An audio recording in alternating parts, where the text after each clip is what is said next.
తెలంగాణలోకి భారీ ఎత్తున పెట్టుబడులు ఆకర్షించడమే లక్ష్యంగా చైనా వెళ్లిన ముఖ్యమంత్రి కేసీఆర్ ఆ దిశగా కార్యాచరణకు సిద్ధమయ్యారు.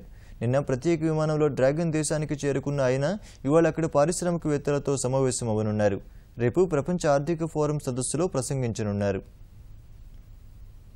10 రోజుల పర్యటన కోసం చైనా బయలుదేరిన ముఖ్యమంత్రి కేసీఆర్ బృందం భారత కాలమానం ప్రకారం సోమవారం సాయంత్రం 6:30కు డేలియన్ నగరానికి చేరుకున్నారు. రాత్రి 9:30 గంటలకు ఇక్కడ షాంగ్రిలా హోటల్కు వెళ్లి రాత్రి అక్కడే బస చేశారు. ఇవాళ డేలియన్లో స్థానికంగా కొన్ని ప్రదేశాలను సందర్శించడంతో పాటు స్థానిక పారిశ్రామికవేత్తలతో సీఎం భేటీ కానున్నారు. తొలి సమావేశానికి ప్రముఖ పారిశ్రామికవేత్తలను ఆహ్వానించారు. రాత్రి చైనాలోని భారతీయ వాణిజ్య పారిశ్రామికవేత్తలకు సీఎం విందునిస్తారు. ఈ నెల 9 వరకు కేసీఆర్ డేలియన్ నగరంలోనే ఉంటారు. 9న ప్రపంచ ఆర్థిక వేదిక సదస్సులో ఆయన ప్రసంగిస్తారు.